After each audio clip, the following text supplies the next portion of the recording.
Hello students, welcome to ज्ञान तृप्ति college YouTube channel. हम BSc final year electronics को कर रहे हैं। इलेक्ट्रॉनिक्स बीएससी फाइनल ईयर का पेपर 3 और यूनिट 1 चल रही है। ठीक है, तो लास्ट लेक्चर्स तक हमने नेटवर्क्स के बारे में पढ़ा था। जेड एच एंड वाई, इन तीनों पैरामीटर्स के बारे में पढ़ चुके हैं हम। टी नेटवर्क क्या है वो भी पढ़ चुके हैं, पाई नेटवर्क भी पढ़ चुके हैं, टी का पाई में कन्वर्जन और पाई का टी में कन्वर्जन भी हम कर चुके हैं, और सुपरपोजिशन थ्योरम भी कर चुके हैं। मैंने आपको बताया था 5 थ्योरम्स करवाऊंगी, पांचों आपके एग्जाम में मैक्सिमम टाइम्स आई हुई हैं। ऑलमोस्ट श्योरिटी है, 99% श्योर है कि ये आपके पेपर में इन 5 में से एक क्वेश्चन, वो भी बड़ा क्वेश्चन आपको जरूर दिखेगा। ठीक है, तो सुपरपोजिशन थ्योरम हम कर चुके थे। सुपरपोजिशन थ्योरम आपको पता था कि किसी एक सर्किट एलिमेंट से फ्लो होने वाला करंट सर्किट के अंदर जितने भी सोर्सेज लगे हैं उन सब के करंट टोटल करंट के इक्वल आएगा। हम कर चुके हैं पहले, जैसे 2 सोर्स लगे हुए थे।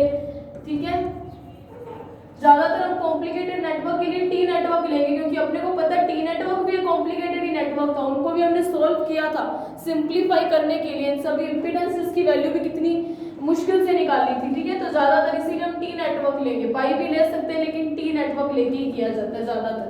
ठीक है, ये प्लस ये माइनस टर्मिनल, ये Z1, ये Z2 और ये Z3। तो हमने क्या देखा था, अगर इस सर्किट के अंदर I1 करंट फ्लो हो रहा है तो सिंगल इस सोर्स को अगर मैं हटा दूं, कौन से सोर्स को, इसको, अगर इसको हटा दिया जाए तब जो करंट फ्लो होगा वो I1 डैश होगा, और अगर अब इसको लगा दिया जाए ये E1 होगा, इसको लगा दिया जाए और इसको हटा दिया जाए, उस केस में I1 double dash current flow होगा। तो I1 किसके इक्वल होएगा, I1 double dash plus I1 dash के इक्वल, दोनों के ऐड के इक्वल हो जाएगा। यही सुपरपोजिशन थ्योरम थी ना।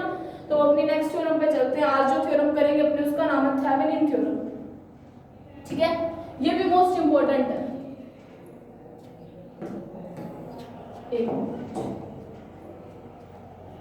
तो थेवेनिन थ्योरम करते हैं। सबसे पहले थेवेनिन थ्योरम को हिंदी में बोला जाता है थेवेनिन प्रमेय। तो जैसे मैंने आपको सुपरपोजिशन थ्योरम करवाते टाइम बोला था कि आपको जो भी थ्योरम करो, आपको स्टेटमेंट के साथ साथ उसका प्रूफ याद होना चाहिए। स्टेटमेंट आपको चाहे एग्जाम में क्वेश्चन में आए चाहे ना आए, आपको स्टेटमेंट लिखे बिना आप थ्योरम शुरू नहीं करोगे। कॉपी में जब भी आप पेपर करोगे, थ्योरम लिखते टाइम स्टेटमेंट आप हर हालत में लिखोगे। जैसे सुपरपोजिशन थ्योरम की एक स्टेटमेंट थी, उसी तरीके से थेवेनिन की एक स्टेटमेंट है। थेवेनिन थ्योरम थेवेनिन नाम के ही साइंटिस्ट ने दी थी, उन्हीं के नाम पे इस थ्योरम का नाम है थेवेनिन थ्योरम। तो थेवेनिन ने क्या बोला, पहले हम डायग्राम बना लेते हैं।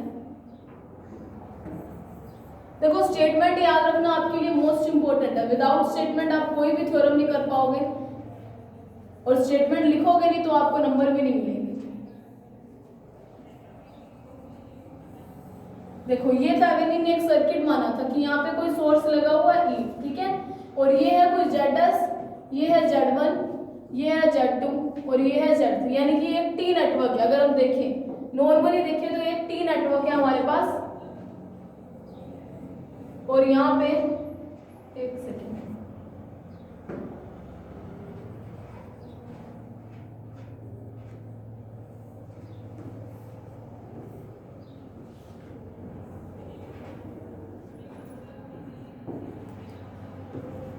ये कोई ZL है। देखो इंपीडेंस, जब मैंने आपको इंपीडेंस के बारे में बताया था ना, मैंने तभी आपको बताया था इंपीडेंस हम 2 तरीके से शो करेंगे, या तो इस तरीके से या इस तरीके से। ठीक है, थोड़ा सा बड़ा बॉक्स, कैसे, ये भी हमारी इंपीडेंस है। अगर मैं इसके अंदर लिख दूं, यहाँ पे मैंने ये वाली लिख दी है तो टेंशन लेने वाली बात नहीं है। आप अगर चाहो तो आप ये वाली इंपीडेंस भी यहाँ पे बना सकते हो। तो अब थेवेनिन ने क्या स्टेटमेंट दिया, थेवेनिन ने बोला कि किसी 2 टर्मिनल नेटवर्क, 2 टर्मिनल क्यों, क्योंकि हम यहाँ पे एक और सोर्स नहीं लगा हुआ, मतलब हम 2 इनपुट आउटपुट नहीं देख रहे, एक ही इनपुट को किसी तरीके से कनेक्ट किया गया। तो थेवेनिन ने बोला कि अगर 2 टर्मिनल नेटवर्क मतलब सिंपल, एक ये और एक ये।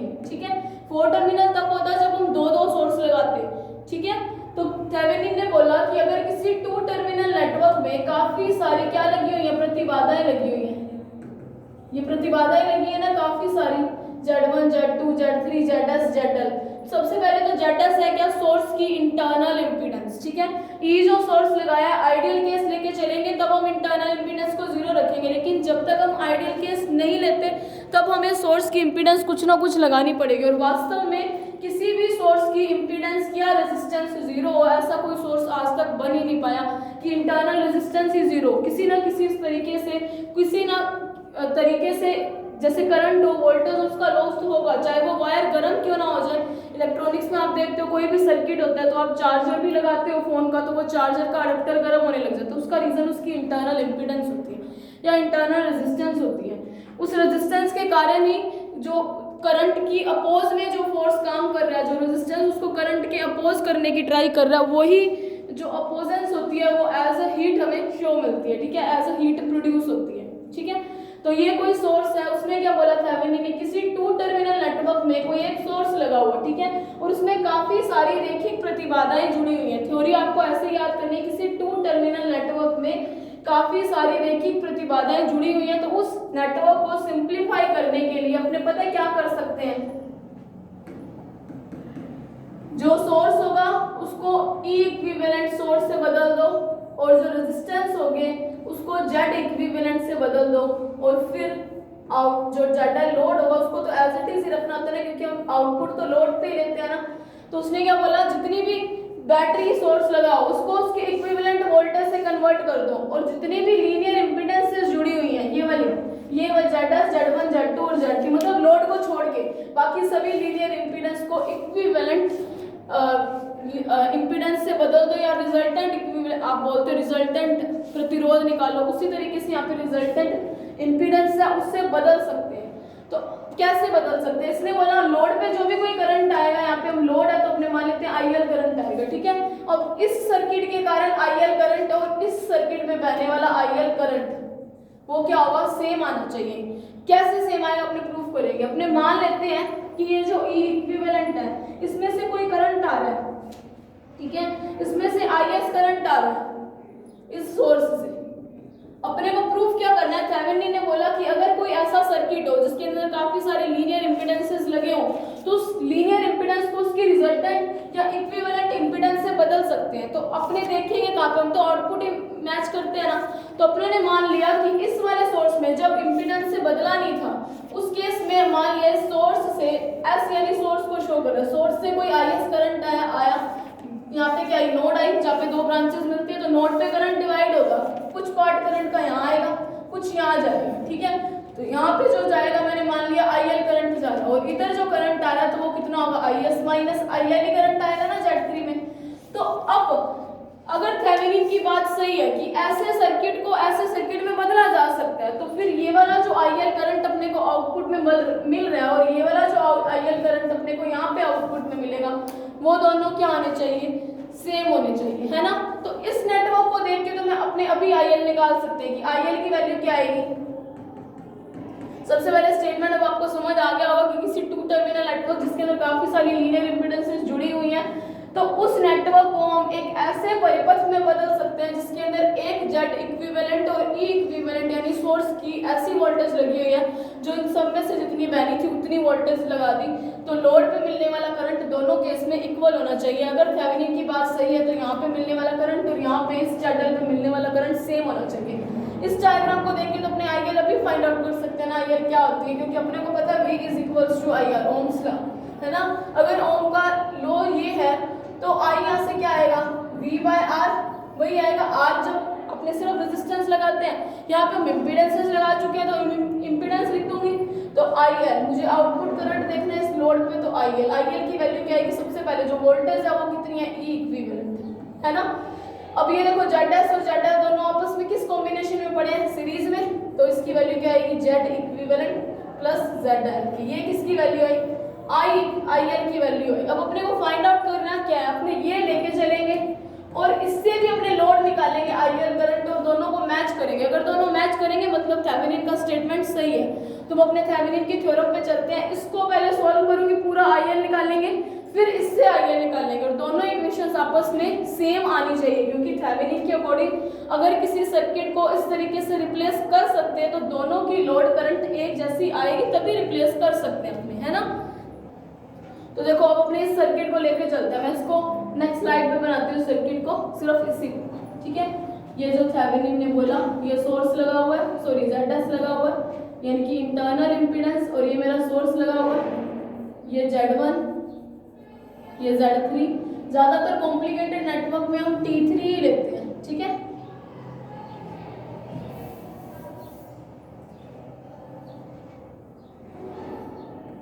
आप इस डायग्राम को इस तरीके से भी बना सकते हैं। किस तरीके से अभी बताती हूँ।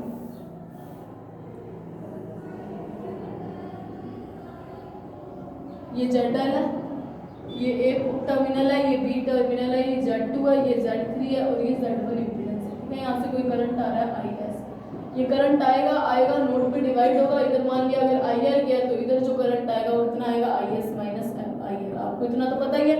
इस सर्किट को आप इस डायग्राम को इस तरीके से भी आपके बुक में बना हुआ होता है, इधर बना के दिखा रही हूँ। ठीक है, इस तरीके से भी बना होगा कि यहाँ पे टोटल कॉम्प्लिकेटेड नेटवर्क लिखा होगा,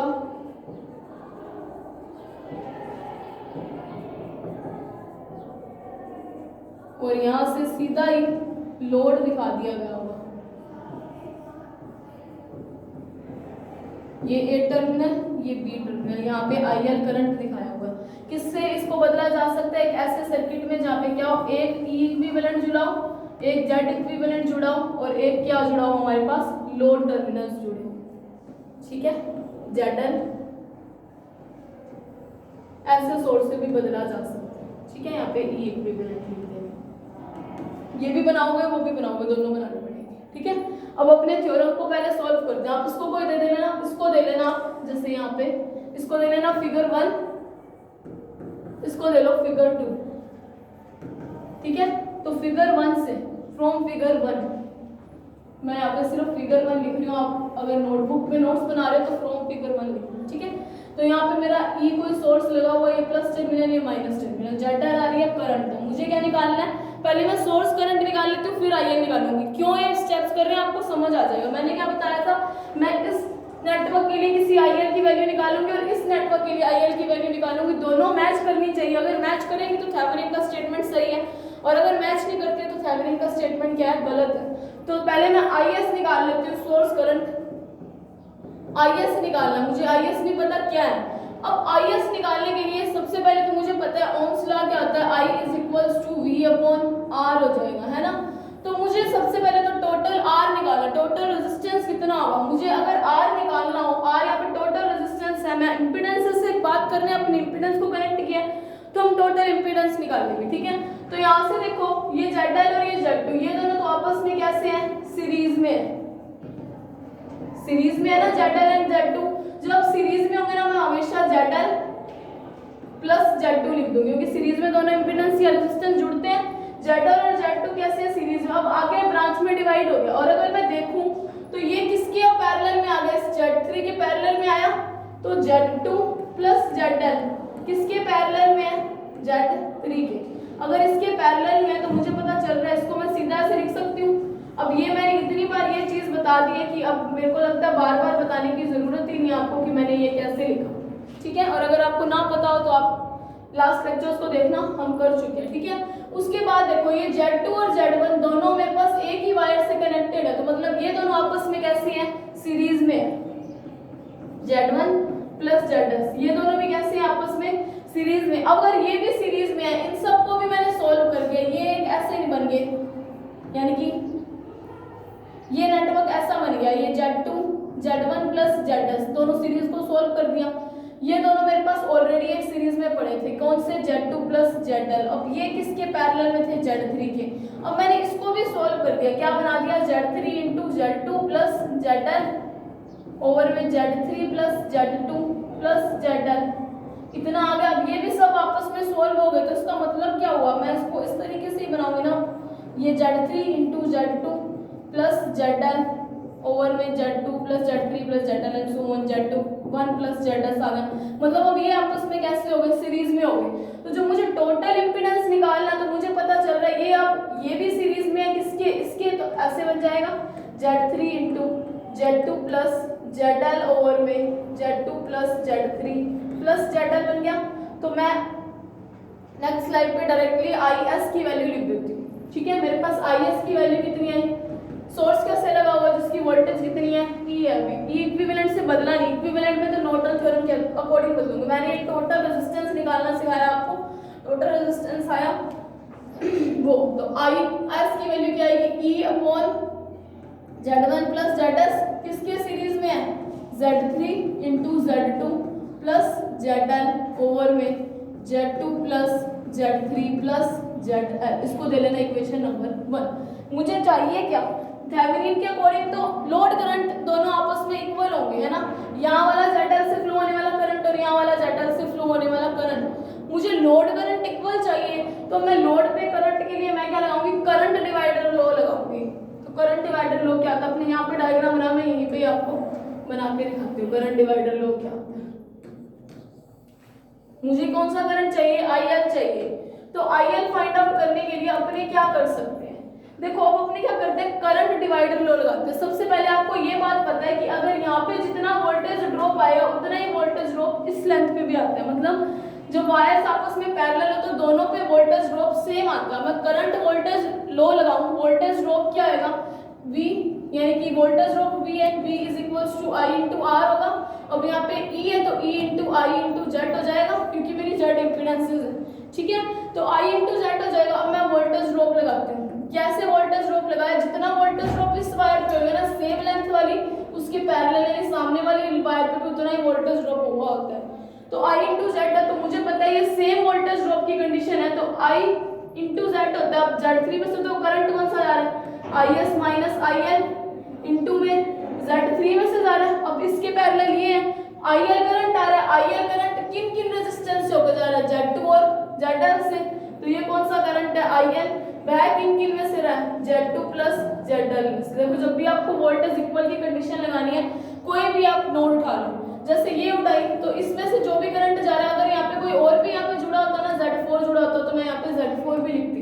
तो जितने इम्पीडेंसेस जुड़े होंगे ना उतनी में ही अपने क्या निकालेंगे, वो करंट लिख देंगे, यानी कि उस वोल्टेज को निकाल देंगे। तो वोल्टेज मेरे पास सिर्फ यही जुड़ा हुआ था, तो IS इंटू IL। अब ये जो IL करंट था इस नोड पे डिवाइड हुआ, ये आगे 2 में गया, इन 2 में, तो मैंने वो 2 लिख दिए। देखो ये करंट डिवाइडर लॉ होता है, मुझे जो करंट चाहिए मैंने उसी ब्रांचेस पे करंट डिवाइडर रूल लगाया, ठीक है। आपको समझ आ चुका होगा ये इक्वल क्यों है, क्योंकि दोनों वायर पे वोल्टेज ड्रॉप सेम होने वाला है। अगर आपको भी नहीं समझ आया, जो नॉर्टन थ्योरम वाले सर्किट को लेके चलूंगी तब आपको और अच्छे से ये चीज समझ आएगी। अगर मैं इसको अब सॉल्व करूं तो यहाँ पे क्या है, IS Z3 minus IL Z3 is equals to IL Z2 plus IL ZL। देखो अब इसको आगे सॉल्व करते हैं, जैसे उसको सॉल्व करेंगे, देखो फिर कैसे सॉल्व करें, IS Z3 वाले एक साइड, IL एक साइड कर लेते हैं, क्योंकि अपने को फाइंड क्या करना है, IL को, IL Z2 plus IL ZL plus ये वाला IL आ गया इधर, IL Z3, क्योंकि मुझे लोड करंट चाहिए। तो IS Z3 is equals to IL आया common, Z2 plus ZL plus Z3 आया, इधर से मेरे पास IS Z3 अपॉन में Z2 plus ZL plus Z3 की वैल्यू किसके इक्वल आई, IL की। मुझे यही चाहिए था ना, इसीलिए मैंने इन्हीं 2 ब्रांचेस पे करंट डिवाइडर लॉ लगाया। करंट डिवाइडर लॉ का मतलब ये होता है कि जहाँ पे वोल्टेज ड्रॉप क्या हो, सेम हो। एक तो मेरा इन दोनों पे वोल्टेज ड्रॉप सेम आता है आउटपुट में, और इस पे भी वोल्टेज ड्रॉप सेम आएगा। नॉर्टन थ्योरम आगे करेंगे, आपको समझ आ गया। मेरे हिसाब से आपको वोल्टेज ड्रॉप यहीं पे भी समझ आ गया, वोल्टेज ड्रॉप वर्ड से। तो मेरे पास IL की वैल्यू आ गई, इसको दे लो इक्वेशन नंबर 2। देखो पहले IS लिखोगे फिर IL लिखोगे, डायग्राम इधर था इसीलिए मैंने IL यहाँ पे फाइंड आउट किया। अब मैं इस IS में IL की वैल्यू पुट कर दूंगी, तो सो फ्रॉम इक्वेशन 1 एंड 2 यहाँ पे, ठीक है। So from equation number 1 and 2, तो मुझे पता है IL में IS की वैल्यू पुट करनी है, तो E into Z1 plus ZS into में प्लस में, पहले मैंने IS की वैल्यू पुट की है, Z3 into Z2 plus ZL upon में Z3 plus Z2 plus ZL into वहाँ पे क्या था IS की वैल्यू, IL की Z3 अपॉन दिस होल, तो मैं ये होल लिख देती हूँ, Z3 upon Z2 plus ZL plus Z3 है ना। अब देखो इसको सॉल्व करते हैं, एक चीज मुझे ऐसे पता चलती है, यहाँ पे भी Z2 प्लस ZL है, यहाँ पे भी, इन दोनों को अगर मैं LCM ले लूँ तो ये कट जाएंगे किसी तरीके से। तो E upon Z1 plus ZS, मैंने किसका ले लिया, LCM ले लिया, Z3 plus Z2 plus ZL का, प्लस में क्या चल रही है, ये टर्म चल रही है Z3 into Z2 plus ZL upon में होल क्या बना Z3 plus Z2 plus ZL। और यहाँ पे मुझे पता है कि ये Z3 पड़ा अपॉन में Z2 plus ZL plus Z3। ये ऊपर जाएगा, ये नीचे रह जाएगा, ये आपस में कैंसिल हो जाएंगे क्योंकि E अपॉन 1 है ना, E अपॉन कुछ 1 होगा तो ये वाली टर्म ऊपर चली जाएगी और ये आपस में मल्टीप्लाई हो जाते हैं ये वाले दोनों, है ना। कैसे हुआ, दूसरे पेन के कलर से दिखाती हूँ आपको। देखो ये E अपॉन कुछ 1 बनता तो ये वाली जो टर्म है ये ऊपर चली जाती, इसका मल्टीप्लाई होता है और इस 1 का इसके साथ मल्टीप्लाई। तो अगर Z3 प्लस Z2 ऊपर जाते हैं तो फिर ये आपस में कैंसिल आउट हो जाएंगे। तो फिर अगली स्लाइड पे देखते हैं। तो E की वैल्यू IL की वैल्यू क्या बनी, E इंटू Z3 कर दो upon Z1 plus ZS into में Z3 plus Z2 plus ZL plus Z3 into Z2 plus ZL। अब इसको सॉल्व करेंगे ना अपने इस तरीके से कर लो, इनको मैं डिवाइड कर देती हूँ, बांट देती हूँ। ऐसा क्योंकि आपको समझ आ जाएगा आगे आगे, क्योंकि इधर Z2 प्लस ZL इधर भी Z2 प्लस ZL दोनों कॉमन आ जाएंगे। Z1 plus ZS into Z3 plus Z2 plus ZL कर दो आप, plus Z3 into Z2 plus ZL। अब इसको मैं आगे सॉल्व करती हूँ। तो इधर मैं लिख सकती हूँ E इंटू Z3 अपॉन में Z1 plus ZS into Z3 plus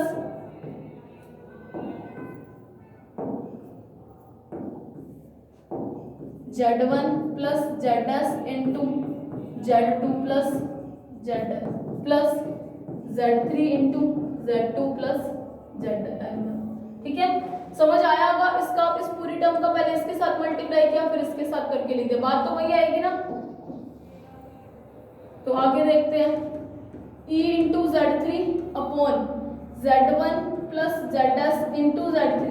ये तो एज इट इज पड़ा, लेकिन ये और ये दोनों कॉमन आ रहे हैं तो Z2 प्लस ZL कॉमन लूंगी तो मुझे पता है यहाँ पे क्या बनेगा, बचेगा क्या इधर Z1 plus ZL ZS plus में क्या बचा एक Z3, यही चीज बची।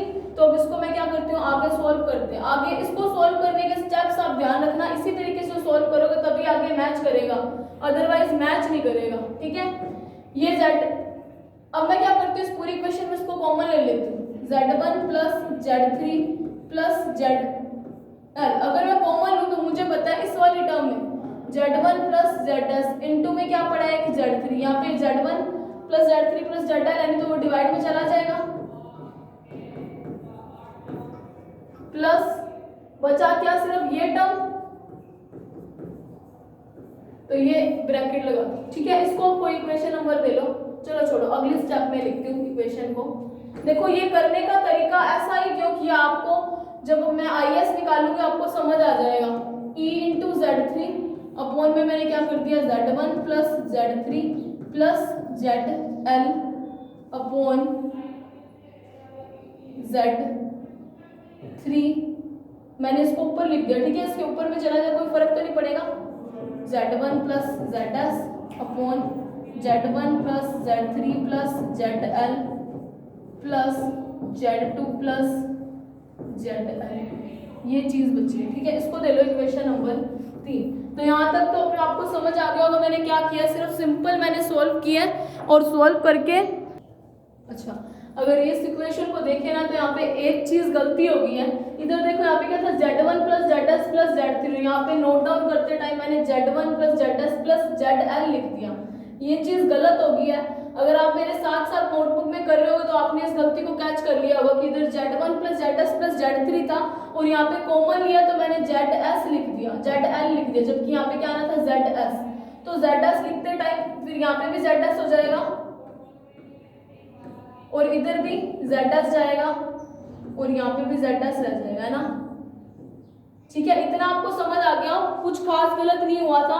नोट डाउन करते टाइम यहाँ पे एक गलती हो गई थी और कुछ भी प्रॉब्लम नहीं है इस पूरे टॉपिक के अंदर, बाकी सारा सही है। और ऐसा ही क्यों किया, Z2 प्लस ZL को कॉमन लेने के साथ ऐसा क्यों किया, ये आपको बाद में पता चलेगा कि मैंने ये स्टेप्स क्यों लिखे हैं। ठीक है, अब इसी इक्वेशन को मैं इस तरीके से भी लिख सकती हूँ, ZS Z1 plus Z3 plus ZS तो आप भी जब Z1 ZS Z3 लिखोगे ना, इतने सारे टर्म्स एक साथ हो जाएंगे कि आप ध्यान से लिखना। अगर एक जगह पे भी S की जगह जैसे मैंने N लिख दिया तो फिर एंड रिजल्ट मैच नहीं करेंगे। मुझे लगा था कि यहाँ पे ZS नहीं आना चाहिए, इसीलिए जब चेक किया इस इक्वेशन को तो पता चल गया यहाँ पे मिस्टेक हुई है। ठीक है, तो यहाँ पे क्या है Z3 into Z1 plus ZS upon में Z3 plus Z1 plus ZS plus Z2 और इस ZL को मैंने बाहर लिख दिया। ऐसा क्यों किया? इस कैलकुलेशन का तरीका आपको अभी 2-3 मिनट में समझ आएगा कि ऐसा क्यों किया। अब ये तो हुआ मैंने किससे किया, जब मैंने क्या किया, इसको हटाया नहीं था, यानी कि इक्विवेलेंट सर्किट नहीं लिया, उसी कॉम्प्लिकेटेड नेटवर्क को सोल्व किया। तो ये तो कॉम्प्लिकेटेड नेटवर्क के लिए इतने सारे स्टेप्स बने। अगर मैं इसको थेवेनिन नेटवर्क के अकॉर्डिंगली सोल्व कर दूं, थेवेनिन के अकॉर्डिंग, थेवेनिन ने क्या बोला था, थेवेनिन ने बोला था कि E इक्विवेलेंट से बदल दो और यहाँ पे कोई Z इक्विवेलेंट लगा दो और फिर लोड पे मापो करंट, दोनों सेम आएंगे। ये थेवेनिन ने बोला था।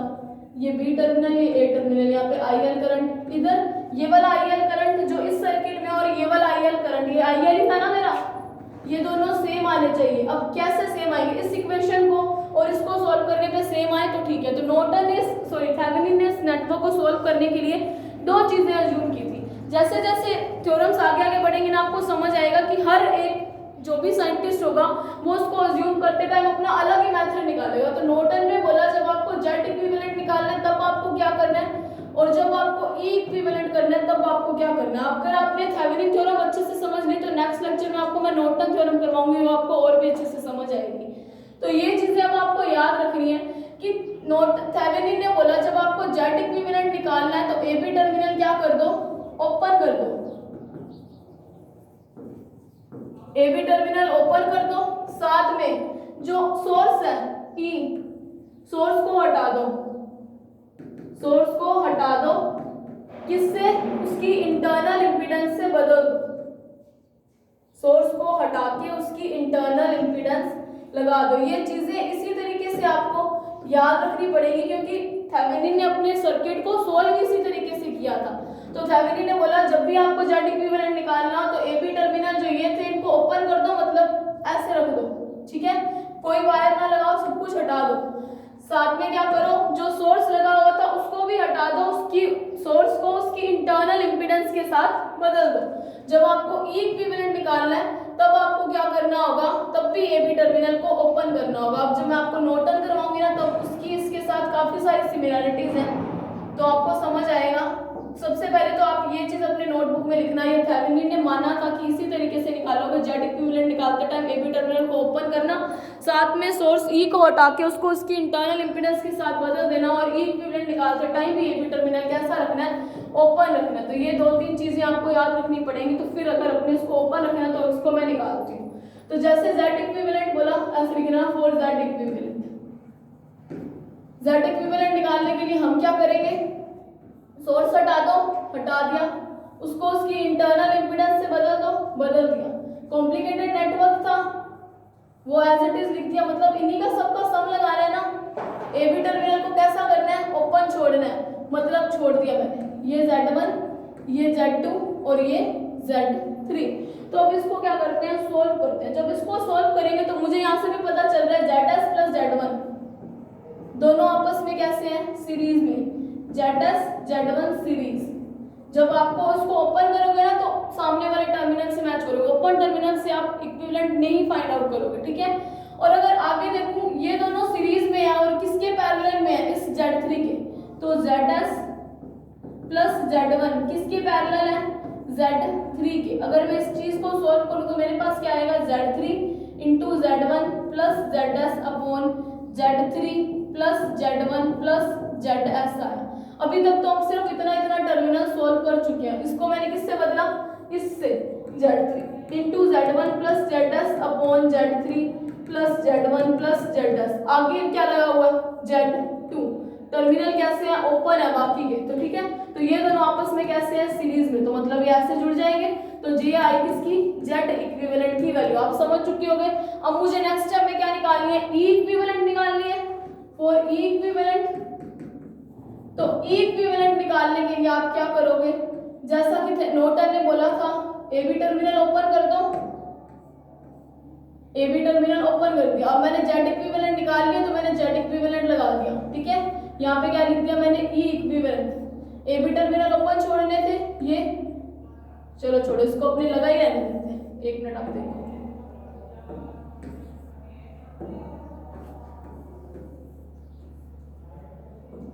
जेड इक्विवेलेंट निकालने का तरीका फिक्स रहेगा आपके पास।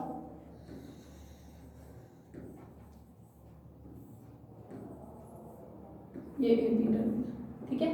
ये Z2, ये Z1, ये Z3, ये ZS, और इसको मैंने क्या मान लिया, ई इक्विवेलेंट। तो मुझे ई इक्विवेलेंट निकालना है। ये क्या है, ए और ये बी। मैंने मान लिया कि इस केस में जब मैंने ई इक्विवेलेंट सोर्स लगाया तो करंट कितनी फ्लो हो रही है सर्किट के अंदर, आई। सर्किट में करंट आई फ्लो हुआ, नोड पे क्या हुआ, डिवाइड हुआ, कुछ पोर्शन आया इधर, कुछ पोर्शन आया इधर। इधर क्या करंट आएगा, नहीं आएगा। क्यों, क्योंकि लूप कैसा है, ओपन। और करंट किसमें फ्लो करते हैं, हमेशा क्लोज लूप में। तो मतलब करंट इसी तरीके से इसके अंदर फ्लो करता रहेगा, आई के इक्वल, है ना। तो मुझे क्या निकालना है, ई इक्विवेलेंट। ई इक्विवेलेंट होती क्या, एक तरीके की वोल्टेज, और वोल्टेज होती क्या है, रेजिस्टेंस में वोल्टेज का क्या होता है, ड्रॉप होता है, कुछ ना कुछ वोल्टेज का लॉस होता है। तो यहाँ पे अगर मेरे को इसको ओपन ना किया होता तो यहाँ पे मेरे पास ZL लगा होता, तो ZL पे जितना वोल्टेज ड्रॉप हुआ था एट द एंड इक्विवेलेंट यानी आउटपुट में, उतना ही वोल्टेज ड्रॉप इस सामने वाले पे भी होगा, Z3 पे। इसीलिए मैंने यहाँ पे करंट रूल लगाया था कि जब मैं इसको ओपन करूंगी इन सर्किट को तो यहाँ पे और यहाँ का वोल्टेज ड्रॉप सेम आएगा। तो मेरे को वोल्टेज ड्रॉप निकालना है, तो E equivalent V is equals to क्या होता है, I इंटू आर। आर यहाँ पे क्या आएगा, टोटल रेजिस्टेंस। तो अगर अब मैं लगाऊं तो ई इक्विवेलेंट की वैल्यू क्या आएगी, I इंटू Z3। जितना यहाँ पे होगा उतना ही लॉस यहाँ पे होगा। इसके अलावा तो कोई और भी वोल्टेज ड्रॉप होगा, लेकिन हमें सिर्फ किसको देखना है, आउटपुट को देखना है। तो इसको आपको दे लेना, पहले Z इक्विवेलेंट को दे लेना इक्वेशन नंबर 4, ठीक है। इसको दे देना इक्वेशन नंबर 5। अब मुझे इस I की वैल्यू निकालनी है। इस I की वैल्यू होगी क्या, तो मुझे पता है, मुझे निकालना क्या था, ई इक्विवेलेंट। तो मैंने सोर्स लगाया, उसकी वोल्टेज ई इक्विवेलेंट तो हमें यहाँ पे मिलेगी टोटल वोल्टेज, ठीक है। मुझे क्या पता है, ई वोल्टेज का सोर्स लगाया, करंट कितनी फ्लो हो रही है, आई, और आई फ्लो किस पे हो रही है, ZS, Z1 और Z3। Z2 में से नहीं होगा क्योंकि सर्किट कैसा है, ओपन है। तो आई करंट किसके इक्वल आएगा, V is equals to I R से, I is equals to V upon R के इक्वल हो जाएगा। तो V मेरा कब है, कितना, अब E इक्विवेलेंट इधर ही मेजर होगी, ठीक है, अपनी Z3 पे, यानी आउटपुट पे यहाँ पे देखना था, आउटपुट पे यहाँ पे देखना था। ये टर्मिनल हटा दिए गए हैं तो मतलब यहाँ पे वोल्टेज ड्रॉप इस वोल्टेज ड्रॉप के इक्वल आएगा। तो E into Z3 upon Z total निकालना है। तो अब देखो, एक है इस तरीके से ZS, यहाँ पे है Z1 और यहाँ पे है Z3, और ये सब आपस में कौन सी सीरीज में है, सारे के सारे सीरीज में जुड़े हुए हैं। तो I की वैल्यू क्या आएगी, Z1 plus ZS plus Z3। इसको दे लो इक्वेशन नंबर 6। अगर ये इक्वेशन नंबर 6 है तो मुझे ई इक्विवेलेंट की वैल्यू पता है कितनी आएगी, I इंटू Z3। तो इसकी वैल्यू क्या आएगी, ई Z3 upon Z1 plus ZS plus Z3 के इक्वल है किसकी, ई इक्विवेलेंट। इसको आप दे लेना इक्वेशन नंबर 7। अब बिल्कुल फर्स्ट टर्मिनल पे चलते हैं। जब मैंने आपको नॉर्टन थ्योरम शुरू करवाई थी वहां पे मैंने आपको क्या बोला था कि ये देखो IR करंट किसके इक्वल आएगा, E equivalent upon Z equivalent plus ZL के, है ना। अब देखो मैंने IL इस सर्किट से तो निकाल लिया, कितना निकाला है, ये वाला, ये IL था ना। अब उस वाली सर्किट के लिए मैंने Z इक्विवेलेंट भी फाइंड आउट कर लिया, ई इक्विवेलेंट भी निकाल लिया, और ZL तो लोड करंट है। तो अगर इस IL को मैं निकालती हूँ, देखो अब IL निकालने के लिए अपने क्या करेंगे, जो जो चीजें मैंने फाइंड आउट की थी वो वैल्यूज रखने के बाद इस इक्वेशन के इक्वल आना चाहिए। नेक्स्ट स्लाइड पे लिखती हूँ मैं। तो IL की वैल्यू आएगी क्या, थेवेनिन थ्योरम के according E equivalent upon Z equivalent plus ZL। E equivalent की वैल्यू तो मैंने जस्ट अभी निकाली, क्या निकाली है, I into Z, E into Z3 upon this, ठीक है। तो वो वैल्यू मैं पुट कर देती हूँ, E into Z3 upon Z1 plus ZS plus Z3। ये सिर्फ E की वैल्यू है।